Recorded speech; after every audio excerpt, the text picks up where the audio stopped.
뉴스를 마칩니다. 아나운서 김성훈이었습니다. KBS.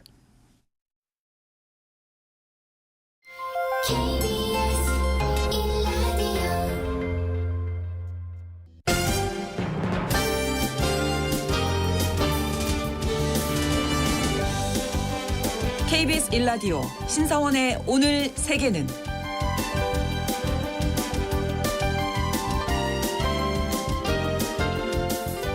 안녕하십니까. 아나운서 신성원입니다.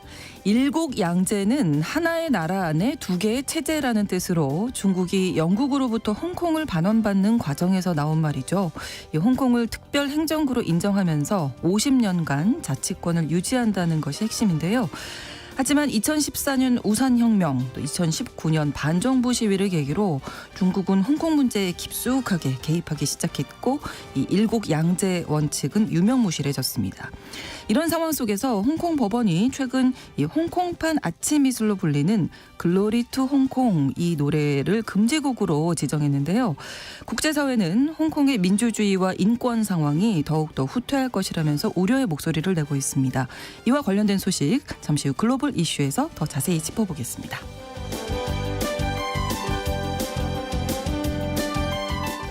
오늘 주목할 국제사회 뉴스는 헤드라인 뉴스와 키워드로 정리해드립니다. 통신원 취재 수첩에서는 프랑스 소식 준비했는데요. 최근 프랑스 하원이 파리올림픽에서 영어가 아닌 프랑스어 사용을 권고하는 결의안을 채택했다고 합니다. 이 결의안 채택 배경 내용과 함께 프랑스인들의 모국어 사랑은 어느 정도인지 알아보겠습니다. 5월 13일 월요일 KBS 1라디오 신성원의 오늘 세계는 시작합니다.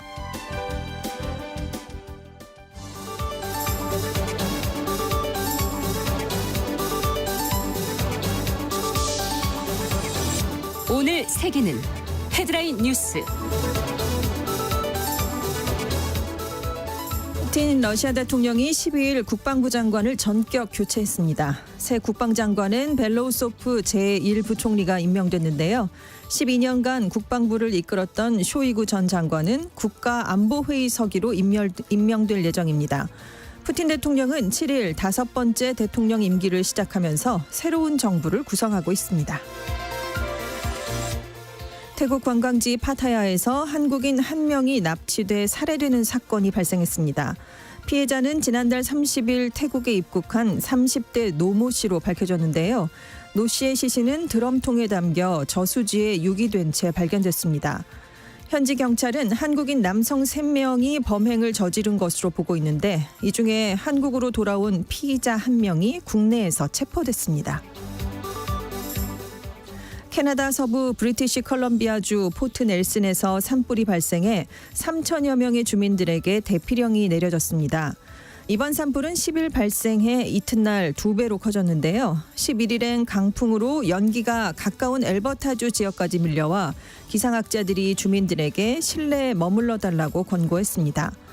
캐나다는 작년에도 대규모 산불로 큰 피해를 입었는데요. 캐나다 산불 당국은 지난 겨울이 평소보다 기온이 높고 건조했다면서 올해가 재앙적인 산불 시즌이 될 수 있다고 경고했습니다. 인도네시아 수마트라 섬 서부 서수마트라주에 11일 저녁부터 폭우가 쏟아져 인명피해가 잇따르고 있습니다.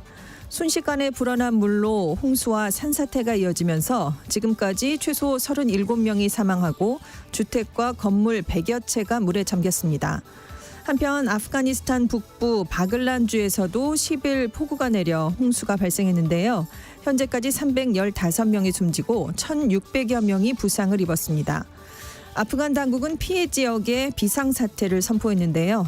아프간은 겨울이 상대적으로 건조해서 봄에 많은 양의 비가 쏟아지면 땅이 물을 흡수하지 못해 홍수가 자주 발생하고 있습니다.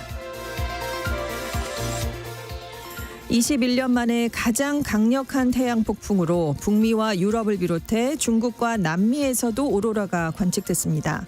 오로라는 통상 북위 60도 이상인 고위도 지역에서만 볼 수 있었는데요.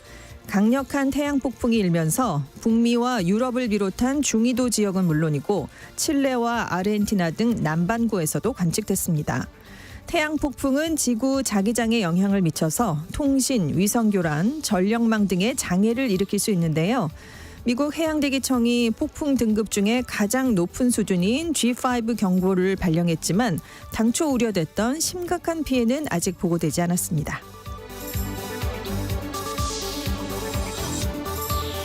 KBS 1라디오 신성원의 오늘 세계는 오늘의 헤드라인 뉴스로 시작했습니다. 외신캐스터 전주현 씨가 수고해 주셨고요. 이번에는 함께 다양한 국제사회 소식 오늘의 키워드로 살펴봅니다. 첫 번째 키워드는 전쟁 중에 교체한 장수.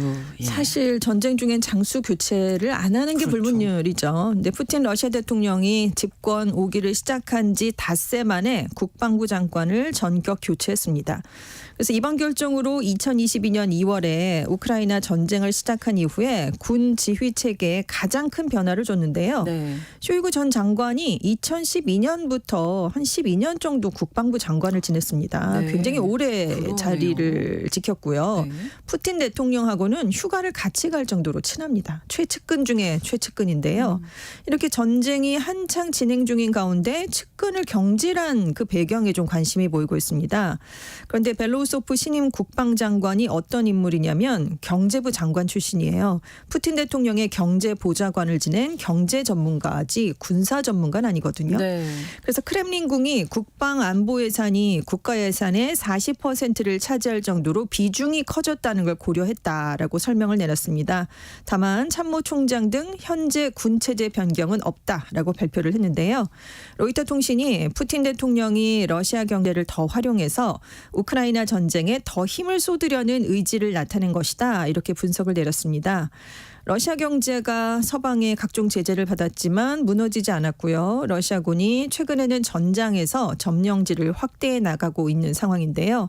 이 쇼이구 전 장관은 최측근인 이바노프 전 국방차관이 뇌물수수 혐의로 구금이 되면서 좀 입지가 불안정해졌다라는 평가를 받았고요. 네. 전쟁 초기에 러시아 공세가 기대에 못 미쳤다라는 얘기가 크면서 굉장히 그 이후부터 압박을 많이 받긴 했습니다. 네. 그래서 이제 러시아 국가안보회의 서기로 이제 자리를 옮겨갈 예정인데 이게 형식상 국방장관보다는 상급직이거든요. 네, 그래서 푸틴 대통령이 쇼이구 전 장관을 버렸다기보다는 체면을 지켜줬다라는 평가가 나오고 있습니다. 네.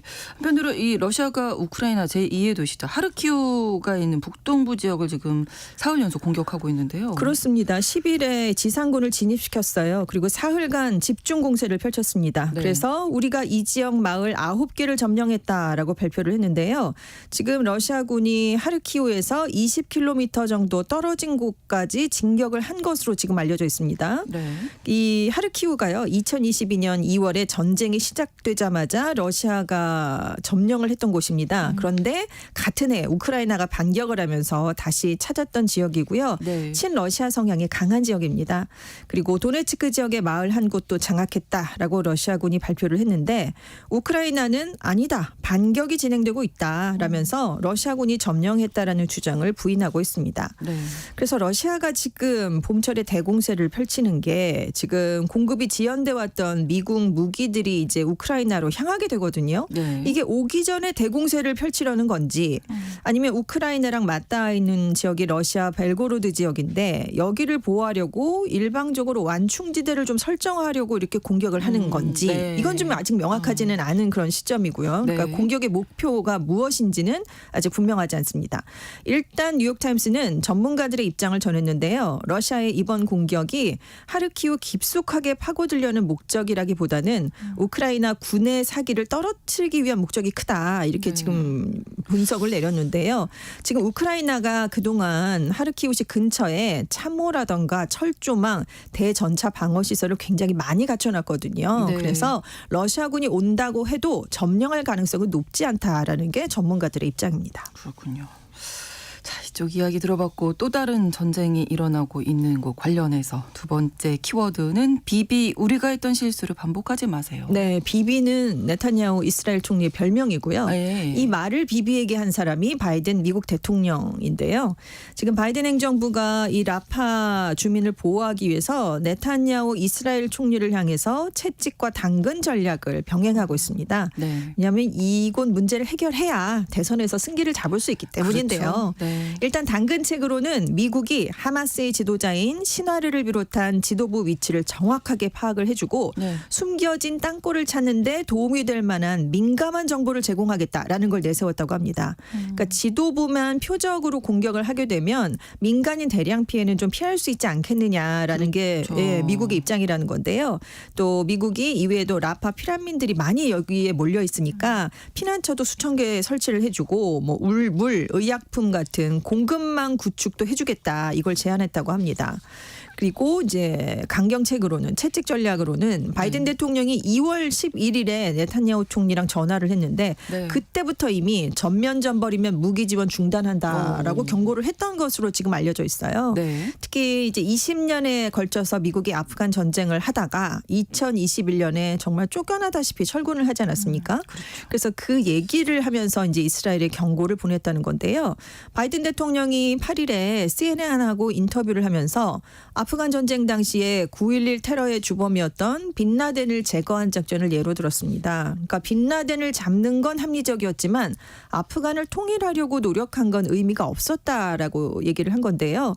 그래서 미국의 경험을 바탕으로 네타냐후 총리에게도 하마스를 축출하는 거하고 가자지구 공습은 다른 문제다라고 지적을 하면서 네. 우리가 했던 실수를 반복하지 말라. 대신에 지도자를 잡는 걸 도와주겠다라고 얘기를 했다는 겁니다. 네, 네. 그래서 하지만 이스라엘이 지금 지상전을 계속 확대하고 있고요. 11일에 라파 동부 지역에도 추가 대피령을 내렸습니다. 여전히 라파 공격을 강행한다는 입장을 네타냐후 총리는 보이고 있습니다. 네, 언제쯤이면 이 두 전쟁에 대한 이야기를 네. 이제 고만 전해드리고 그렇죠. 평화를 이야기할 수 있을지. 제 올해 바람은 올해 네. 국제 10대 뉴스에 두 개의 전쟁 종식이 뜨는 겁니다. 아, 그렇습니다. 예, 같이 좀 기원을 해봅니다.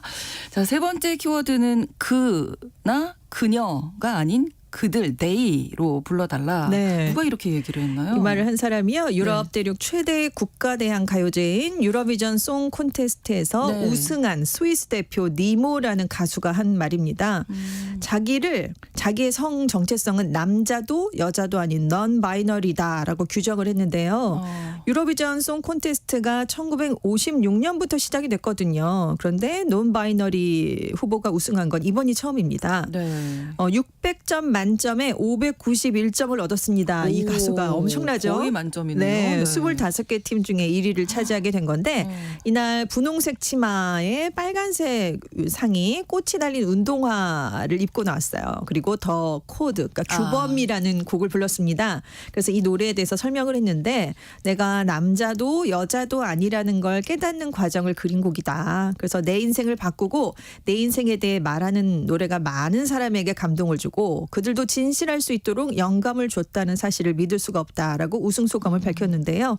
이 코드 가사를 보면 나는 내 자신을 찾기 위해 지옥에 다녀왔지. 이제 천국을 찾았어. 나는 규범을 깨뜨려 버렸지. 이런 가사가 담겨 있다고 합니다. 네. 이 넘바이너리가 남성, 여성 이렇게 이분법적인 성별 구분에서 벗어난 성 정체성을 주장하는 사람들을 가리키는 말인데요.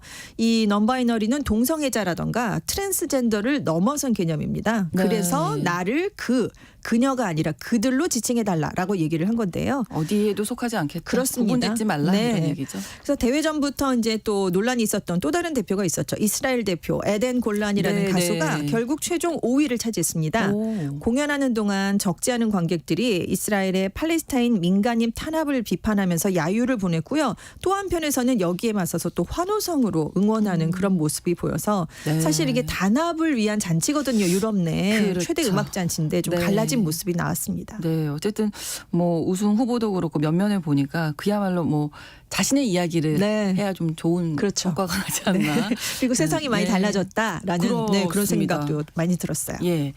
다음 키워드 내가 정말 알아야 할 모든 것은 사람에게서 배웠다. 사실 우리는 유치원에서 배웠다라는 거잖아요. 네. 그런데 지금 이 말을 한 주체는 AI입니다. 아, 그렇죠. 네, 인공지능 기술이 발전하면서 이제 AI가 사람을 속이는 능력까지 정교해지고 있는 것으로 나타났어요.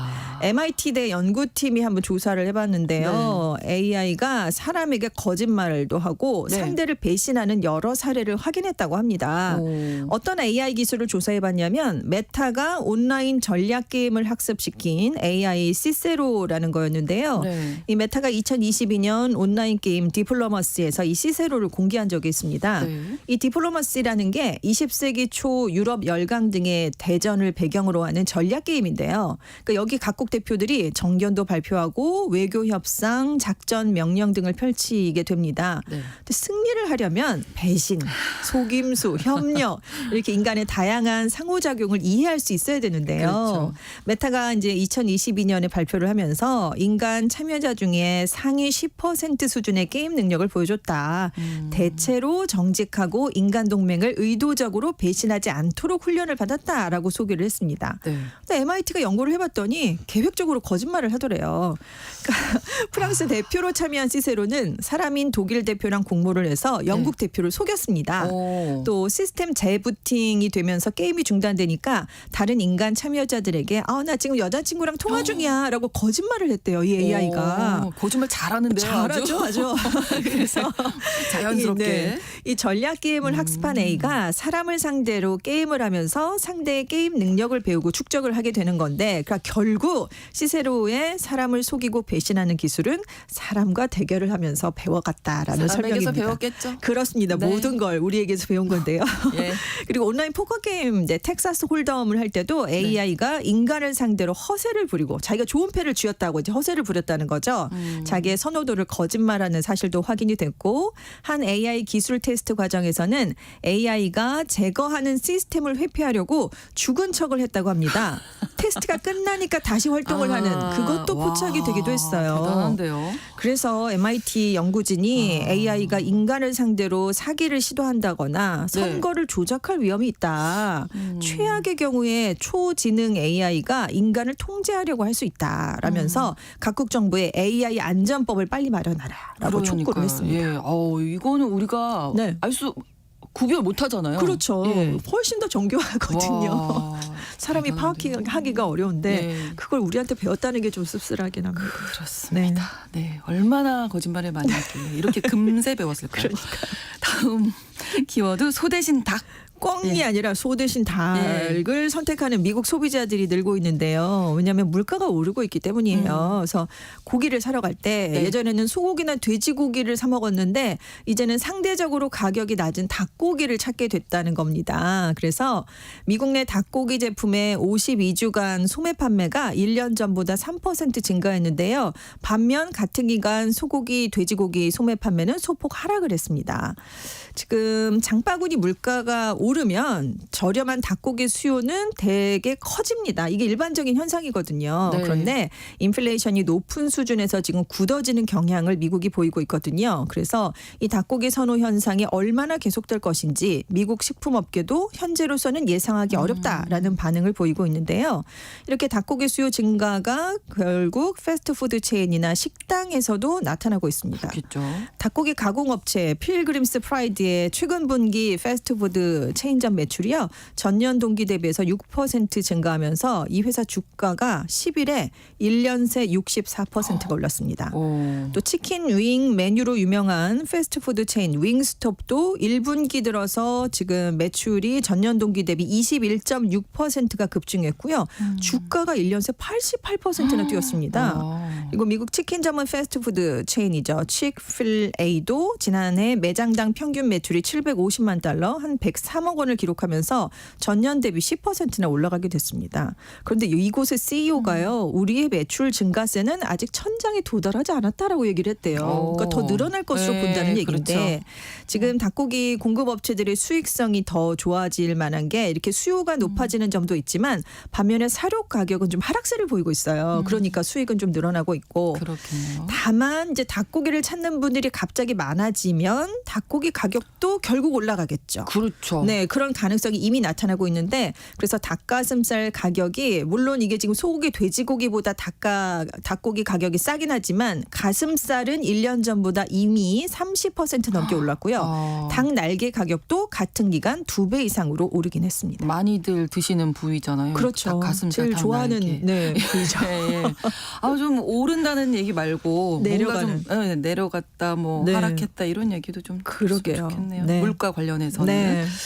다음 키워드는 냄새 갑질을 견딜 수가 없다. 이건 또 무슨 얘기인가요? 일본 얘기인데요. 네. 날씨가 지금 냄새? 덥고 습해지면서 동료에게서 나는 냄새가 괴롭습니다라고 호소하는 직장인들이 늘어나고 있다고 합니다. 네. 마이니치 신문이 보도를 한 건데 채취가 주위를 불편하게 하는 스메하라에 대한 기사를 좀 실었어요.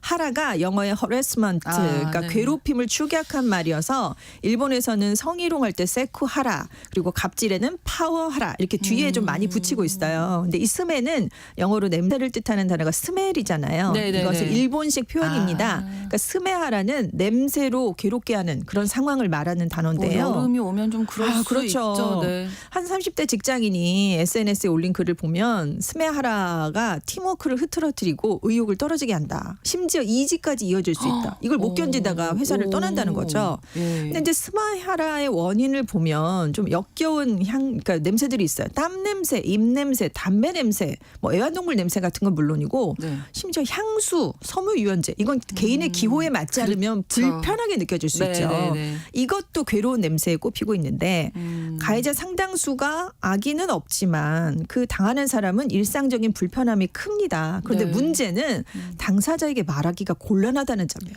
당신에게서 냄새가 난다고 얘기하기는 조금 곤란하잖아요. 예.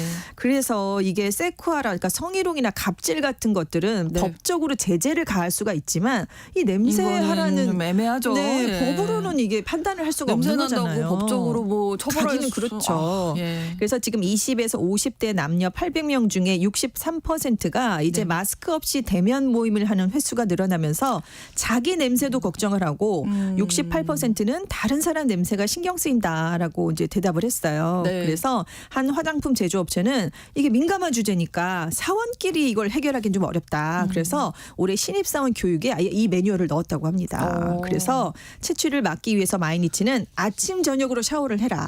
겨드랑이에 땀 억제제를 바르는 등 몸을 청결하게 유지하고 예. 낮에도 땀을 흘리면 스프레이 타입의 억제제를 사용하라 이렇게 권고를 했는데요. 이 네티즌들의 반응이 좀 엇갈리고 있어요. 좀 뜨겁긴 하지만 엇갈리는데 네. 주변 사람들의 냄새와 내 입냄새를 동시에 막기 위해서 나는 마스크를 착용한다. 예전에 맞은편 남자 사원한테 냄새가 난다고 말하는 여자 직원이 있었는데 그 사람한테도 입냄새가 나서 힘들었다. 이런 의견도 있고 다만 네. 아니 채취가 어쩔 수 없는 어쩔 수 문제가 없는 아니냐. 이게 생리적 그렇죠. 현상에 대해서 얘기하는 거 살지 말라고 얘기하는 거 아니냐. 이게 역괴롭힘이 아니냐 이런 의견도 있고 괴롭힘이라는 게 기본적으로 의도성이 있어야 되는데 모든 걸 괴롭힘이다라고 규정하는 요즘 추세를 나는 이해하기 어렵다라는 비판 반응도 있다고 합니다. 네, 여러분의 생각은 어떠신지 네. 궁금하기도 하네요. 전 냄새 안 났죠? 네. 흥미롭습니다. 네, 오늘의 헤드라인 뉴스와 키워드까지 외신캐스터 전지현 씨와 함께했습니다. 고맙습니다. 네, 감사합니다. KBS 1라디오 신성원의 오늘 세계는 1부 마무리하고요. 11시 30분부터 일부 지역에서 해당 지역 방송 보내드리겠습니다. 노래는 Earth, Wind and Fire의 September 전해드립니다.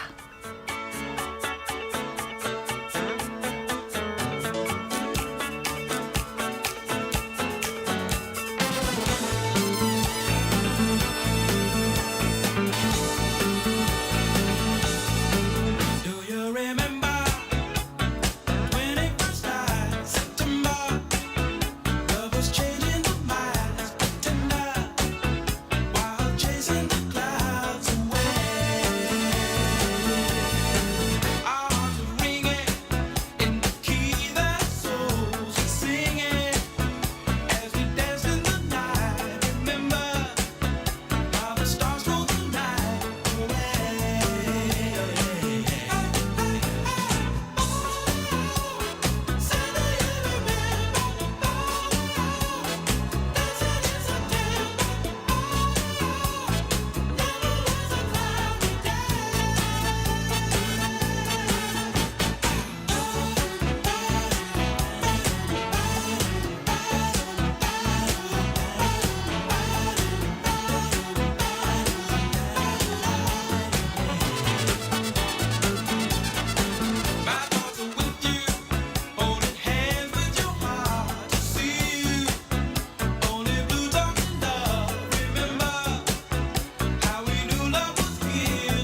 지금 시각은 11시 30분입니다. KBS Ladies and gentlemen. 국제사회의 다양한 뉴스를 한눈에 KBS 1라디오 신성원의 오늘 세계는 세계를 바로 보는 최소한의 투자입니다.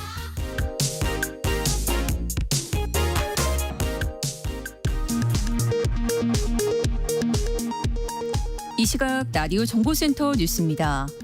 해병대원 순직 사건과 관련해 임성근 전 해병대 1사단장이 경찰에 출석해 조사를 받고 있습니다. 경북경찰청은 업무상 과실치사 혐의를 받는 임 전 사단장을 오늘 사건 발생 10달 만에 처음으로 피해자 신분으로 불러 조사하고 있습니다. 검찰이 오늘 윤석열 대통령 부인 김건희 여사에게 명품 가방 등을 건넨 최재형 목사를 소환했습니다. 검찰은 최 목사를 상대로 김 여사에게 명품 가방을 전달한 경위와 목적, 청탁 여부 등을 확인할 방침입니다. 태국에서 한국인을 살해한 혐의를 받는 피해자 중 한 명이 국내에서 경찰에 붙잡혔습니다. 경남경찰청 형사기동수사대는 어제 오후 20대 한국인 남성을 전북 정읍에서 긴급 체포해 조사하고 있습니다. 5월 1일부터 10일까지 수출액이 반도체와 선박 실적 개선 영향으로 1년 전보다 16.5% 증가했습니다. 월간 수출액은 지난해 10월부터 지난달까지 7개월 연속 전년 동기 대비 증가세를 이어갔습니다. 국민건강보험공단은 이달 20일부터 요양기관의 수진자 본인 자격 확인 의무화 제도를 시행한다고 밝혔습니다. 병, 의원 등 요양기관은 환자가 찾아오면 신분증 등으로 환자 본인 여부와 건강보험 자격 여부를 반드시 확인해야 합니다. 주한미군 주둔 비용 중 한국이 부담할 몫을 정하는 새 방위비 분담 특별협정 2차 회의가 다음 주 서울에서 열린다고 외교 소식통이 밝혔습니다. 캐나다 서부에서 발생한 산불이 여의도 면적의 34배를 넘게 태우는 등 확산하면서 주민 수천 명이 대피령이 내려졌습니다. 이번 산불로 인한 연기가 캐나다 서부 대부분 지역에 확산하면서 대기질이 급격히 악화했다고 연방정부는 밝혔습니다. 지금까지 라디오 정보센터 뉴스 정한나였습니다.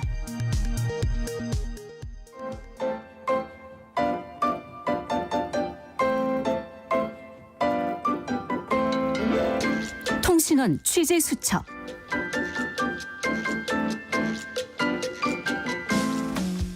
통신원 취재 수첩, 오늘은 프랑스 파리 김선영 통신원 만나보겠습니다. 안녕하세요. 네, 안녕하세요. 네, 자 프랑스 하면 뭐 자국어에 대한 자부심이 아주 강하다고 알고 있습니다. 그래서일까요? 네. 파리 올림픽 앞두고 올림픽에서 영어가 아닌 프랑스어를 쓰자 이런 결의안 채택했다고요? 네, 그렇습니다. 프랑스 한원은 현지 시간 2일 54명의 유권자가 모인 공개 투표에서 찬성 47표, 반대 7표로 이 결의안을 채택했습니다. 네. 이 결의안은 2024년 파리올림픽 및 장애인 올림픽에서도 국제적 행사의 중심에 프랑스어를 두는 것을 목표로 합니다. 이 결의안은 올림픽 조직위원회는 올림픽 관련 모든 공식적인 의사소통이 프랑스어로 이루어지도록 한다는 권고인데 국가대표 선수팀과 감독, 코치를 비롯한 임원들은 기자회견이나 언론에서 프랑스어를 사용하고 언론사들도 논평이나 보도의 프랑스어 사용을 존중해 줄 것을 권고하는 내용이었습니다. 네. 또한 올림픽이 개최되는 동안 외국인 방문객들의 프랑스어 사용을 활성화할 수 있는 방안이 마련되어야 한다는 내용도 포함했습니다. 프랑스에는 국제 프랑코포니 날이 있습니다. 프랑코포니는 프랑스어를 말하는 이라는 말로 프랑스어 사용 국가와 지역을 말합니다. 네. 프랑스어를 바탕으로 연대와 친목을 꾀하는 날로 3월 20일인데요. 지난 프랑코포니의 날 올림픽 공식 사이트에는 프랑스어가 올림픽의 공식 언어인 이유는 무엇입니까? 라는 글이 올라왔는데요. 이 상황을 조금이나마 이해할 수 있는 내용을 담고 있어 소개해 드리려고 합니다. 네. 그 글에 이제 프랑스가 올림픽 공식 언어로 프랑스어를 사용하려는 이유가 담겨 있겠군요. 소개해 주시죠. 예, 프랑스는 올림픽 역사에서 프랑스어를 올림픽의 공식 언어로 만드는 역할을 해왔는데요. 예. 많은 국제 조직에서 주로 사용하는 언어는 영어이지만 올림픽 주의는 몰리에르의 언어로 관리됩니다. 몰리에르는 프랑스를 대표하는 작가로 영국 사람들이 자국의 언어를 셰익스피어의 언어, 그리고 독일인이 자국어를 괴테의 언어라고 하듯이 프랑스 사람들도 자국의 언어를 몰리에르 언어라고 말합니다. 네. 1896년 아테네에서 열린 제1회 근대 올림픽 이전에도 프랑스는 18세기 말에 이미 공화국 올림피아드라고 불리는 스포츠 대회를 주도하고 있었습니다. 올림픽 운동이라고 불리는 국제적인 스포츠 이상을 발전시킨 사람 역시 프랑스인인 피에르 드 쿠베르텐 남작이었습니다. 그렇죠. 네. 네. 그는 올림픽 부흥 운동을 시작하여 국제올림픽위원회 IOC를 창설했고 올림픽의 발전과 운동 추진에 일생을 바치기도 했습니다. 또한 이 연방 조직에 투자한 프랑스인이나 프랑스어권 사람들은 그뿐만이 아니었습니다. IOC 개발에 참여한 다른 주요 인물들도 모두 프랑스어를 사용하는 줄 의네, 루이스 마니우스, 펀트 라이셸 및 알베 페이에르 있었습니다. 이것은 바로 IOC의 공식 언어가 프랑스어인 이유이며 지금까지 스포츠 분야에서 IOC의 우선적인 위치를 정당화하는 배경입니다. 네, 올림픽 역사를 살펴보니까 뭐 또 프랑스가 큰 역할을 했고 그래서 아마 이번에도 올림픽 언어 프랑스어 써야 한다 이런 생각들이 있는 것 같은데 올림픽이 아니더라도 프랑스어에 대해서 이렇게 자부심을 갖고 있는 이유, 배경은 어떤 걸까요? 네, 프랑스어는 수세기 전 상류층 언어로 정치, 외교, 학술, 예술 분야에서 영향력이 매우 큰 공용어였다고 전해집니다. 약 33개국 이상에서 불어가 통용되었고 80~90%의 아프리카 지방의 통용어이기도 합니다. 그러나 지금은 아시다시피 영어가 세계 공용어로 자리 잡았는데요. 네. 한 프랑스 언론인과의 인터뷰에서 유엔이 세계대전 후에 만국 공통어에 관해 투표를 실시한 적이 있는데 영어가 이기고 불어가 져서 그 이후에 영어가 만국 공통어로 채택되었다는 이야기를 들었습니다. 네. 그럼에도 불구하고 자국의 언어에 자부심이 강한 프랑스 정치인들은 올림픽이 프랑스어를 만국 공통어로 인식하게 하는 좋은 계기가 되길 바라는 마음이 담긴 결의안이 찬성 47표, 반대 7표로 압도적으로 이기게 된 것입니다. 어떤 염원을 담은 것인지는 충분히 이해하지만 그래도 대다수 사람들이 불편할 텐데 프랑스 국민들마저도 갸우뚱하고 걱정하는 분위기가 많이 있습니다. 그러게요. 올림픽 이제 보러 가시는 행사장을 찾는 또 많은 외국인들에게는 프랑스어만 사용한다 이러면 좀 많이 불편할 것 같거든요. 네, 맞습니다. 프랑스인들은 옛 기념물들을 잘 보존하고 있고 100년 넘은 학교나 100년 넘은 아파트에서도 허물고 재건축보다는 보수해가면서 잘 살아나가고 있습니다. 저 역시도 1900년대 초반 건물에 거주하고 아이도 120년 된 학교에 다니고 있는데요. 네. 가끔 한국보다 몇 세기 뒤진 듯한 삶이 답답한 면도 있지만 또 아껴 쓰고 고쳐 쓰고 보존하는 것이 환경을 생각해서라도 좋은 일이니 또 전략도 되고 프랑스로 찾아오는 관객들에게도 만족을 줄 수 있으니 나라에는 여러모로 득이 되는 것 같습니다. 개인적인 이야기를 해주셔서 그런데 이제 프랑스인들의 모국어 사랑을 엿볼 수 있는 사례, 뭐 개인적으로 직접 경험하신 것들도 얘기해 주시면 좋을 것 같아요. 네, 저 세계인의 축제인 올림픽에 큰 돈을 들여 도착한 파리 방문객 입장에서는 시내에 차 없는 거리를 만들지 않나 지하철은 2배로 비싸고 게다가 프랑스어만 있으면 엄청 불편하고 불친절하다고 생각할 것 같은데요. 네. 프랑스인들도 그리고 저도 여기에 대해서 미안한 마음이 많습니다. 물론 친절한 프랑스인들이 영어와 한국어로 많이 안내하고 도와주겠지만 아직도 좀 의아함이 큽니다. 그런데 이 와중에 재미있는 현상을 봤는데요. 네. 부쩍 한글이 눈에 많이 띕니다. 프랑스 대표적 대형 마트인 모노프리에 가면 입구부터 한글로 적힌 코카콜라 광고가 있고 한국 식품 코너도 2군데나 입점이 오, 있습니다. 그렇군요. 네. 그리고 한국, 향기 좋은 한국 이렇게 적혀 있고요. 오. 편의점 규모의 그 작은 슈퍼들도 한국 음료, 라면들이 들어와서 들어있지 않은 곳이 없을 정도니 우리 관광객들은 이 와중에도 예전 그 어느 때보다도 편안하게 지내다 가실 수 있을 거라는 생각이 듭니다. 네, 알겠습니다. 소식은 여기까지 듣겠습니다. 고맙습니다. 네, 감사합니다. 네, 프랑스 파리 김선영 통신원이었습니다.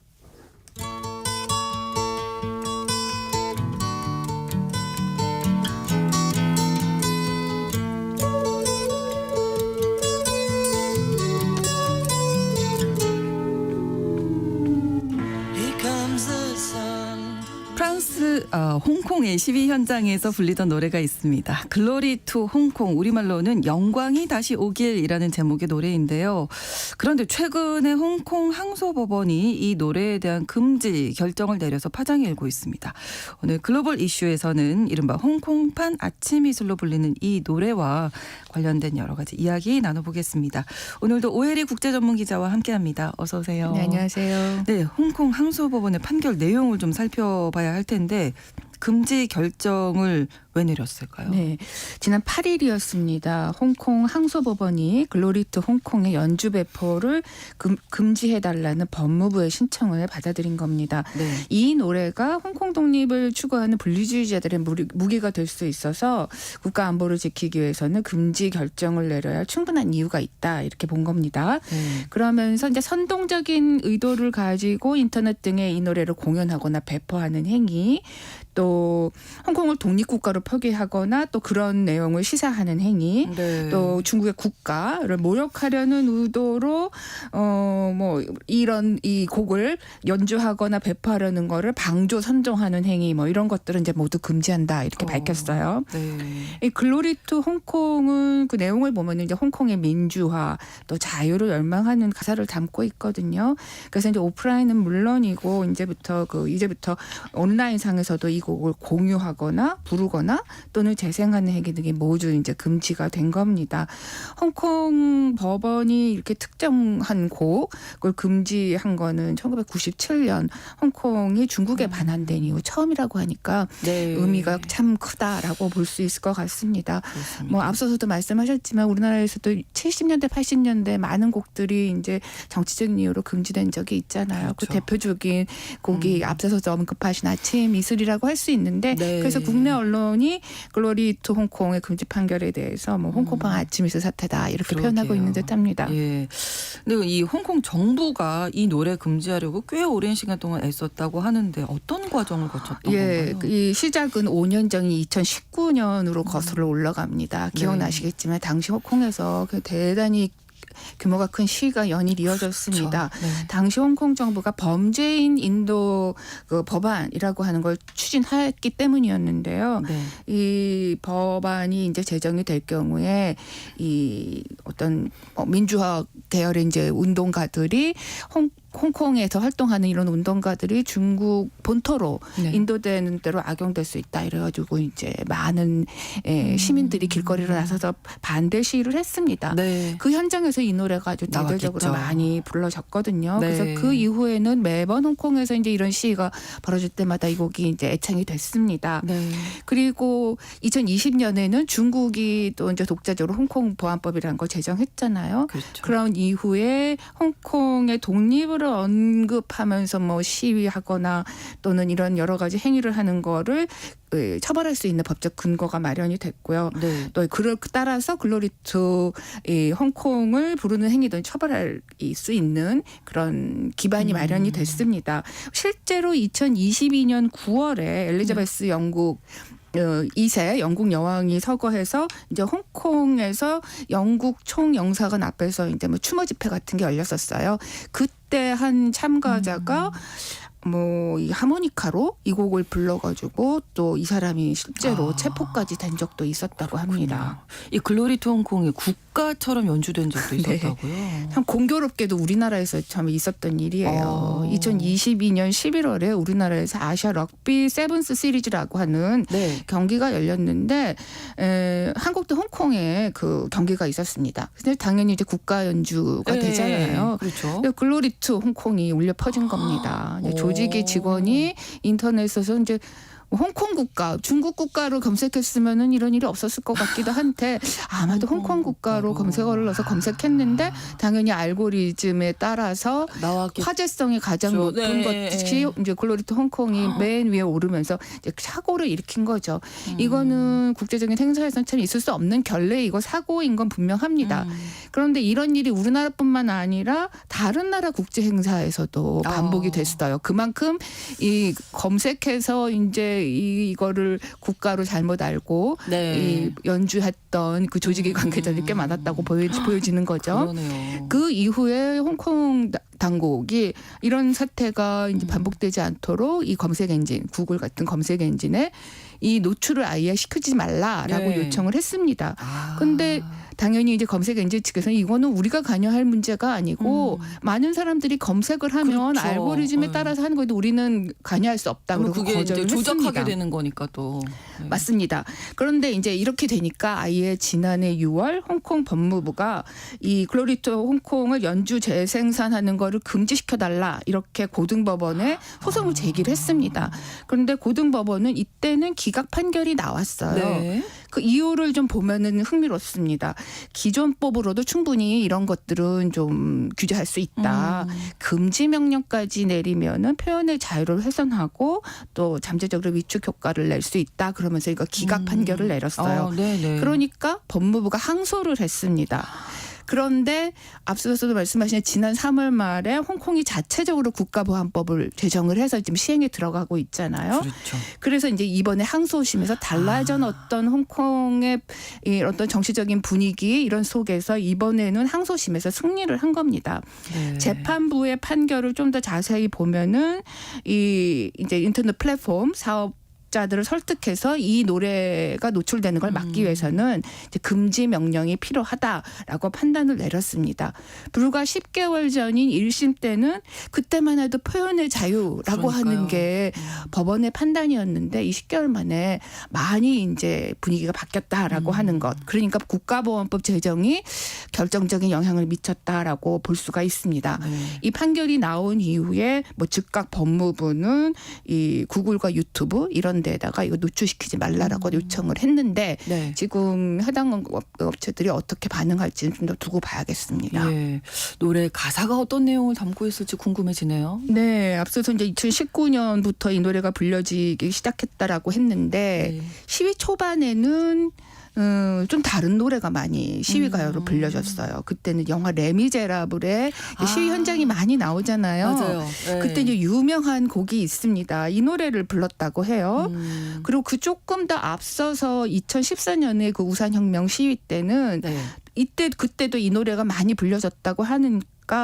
그 이후부터 이제 2019년 시까지 쭉 이 노래가 많이 불려졌다라고 하는 거는 이제 홍콩의 정서를 대변할 수 있는 독재적인 시위 가요는 없었던 걸로 봐야겠죠. 그러네요. 그래서 이런 상황에서 토마스라고 하는 이름을 가진 작곡자가 우리만의 노래가 필요하다라고 생각해서 2019년 8월 말에 민주준영 인터넷 게시판에다가 자신의 곡을 발표를 했습니다.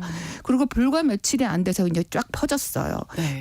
영상도 뮤직비디오도 만들었는데 뮤직비디오가 한 일주일 만에 150만 뷰 이상을 기록했다고 합니다. 이제 그 내용을 보면은 처음에 발표할 때는 당연히 이제 광둥어 가사로 되어 있는데 뭐 홍콩 해방 또 민주주의와 자유가 오랫도록 사라지지 않도록 이제 싸우자. 홍콩의 영광이 다시 뭐 오기를 이런 내용으로 되어 있습니다. 네. 이제 지금 제가 이 기사를 이제 준비하면서 또 한번 찾아봤더니 광둥어뿐만 아니라 물론 이제 영어 버전도 있고 네. 우리나라 버전도 있습니다. 그래서 제가 그래요? 들어봤어요. 근데 뭐 유튜브 등을 검색하시면 다양한 언어 버전, 오케스트라 버전, 합창 버전 이런 다양한 버전의 노래를 들을 수 있습니다. 이 작곡자가 토마스라는 이름만 알려진 건가요? 네, 어떤 이름만 사람인지는? 알려졌습니다. 구체적인 신원에 대해서는 알려지지 않았어요. 예. 뭐 한 사람이란 설도 있고 그 뭐 위키피디아 같은 걸 보면은 뭐 이제 집단 창작물이다 이런 설도 있습니다. 네. 그런데 2019년에 이 곡이 발표되자마자 엄청난 반향을 일으키니까 당시 타임지가 네. 이 사람을 접촉해서 인터뷰를 한 적이 있습니다. 오, 네, 네. 그래서 어떻게 접촉했는지 뭐 이런 것도 자세하게 공개는 하지 않았는데 네. 다만 이제 이 사람의 신원의 단초가 될 만한 이제 언급을 하긴 했는데 20대 중반의 전업 뮤지션이다, 풀타임 뮤지션이다라고 이 사람을 소개를 했어요.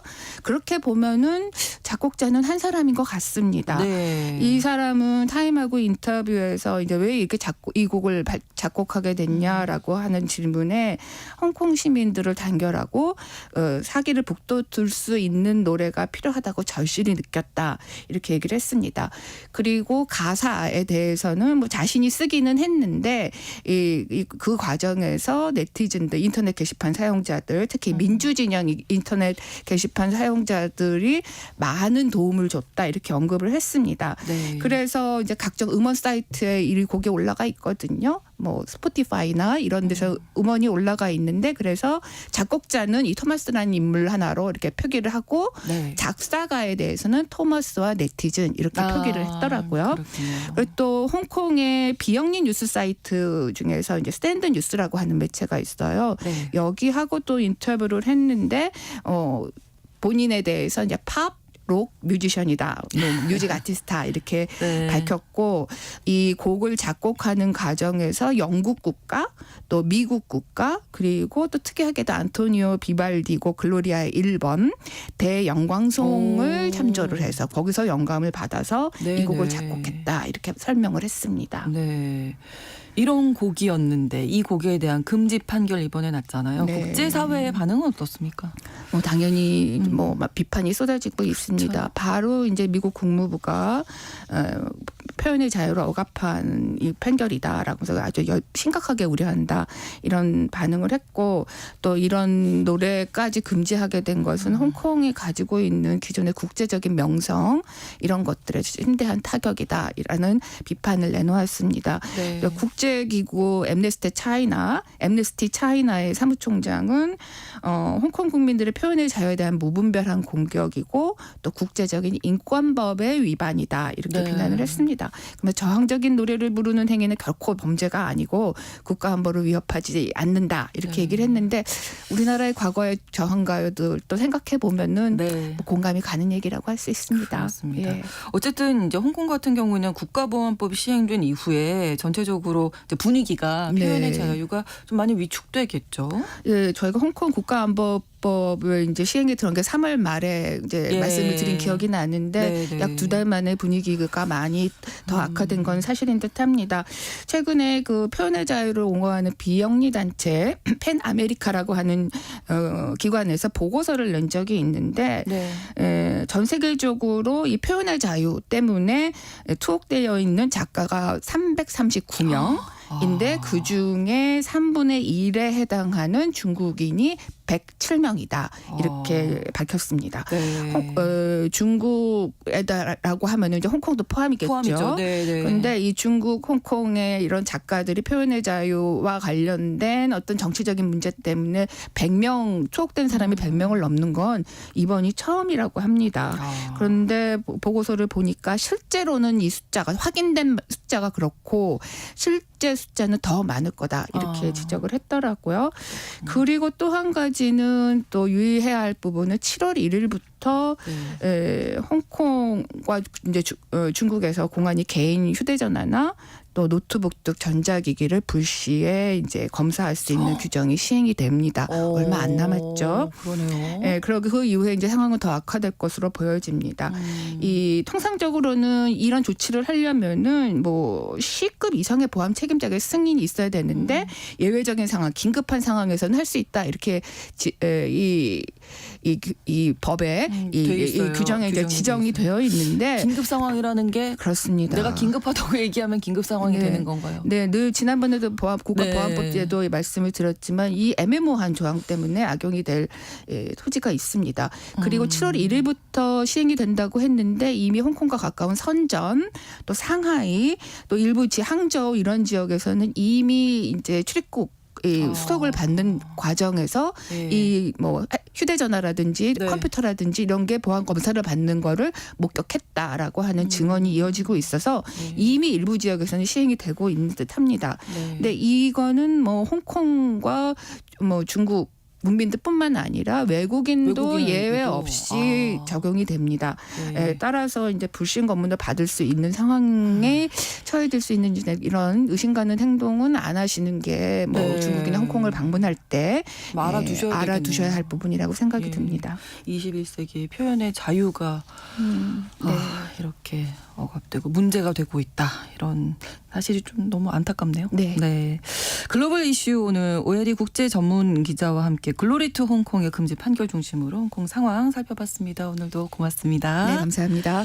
오늘 방송 마무리하면서 영화 중경삼림 OST 중에서 왕페이의 몽중인 전해드립니다. KBS 라디오 신성원의 오늘 세계는 내일 오전 11시 5분에 다시 뵙겠습니다. 고맙습니다.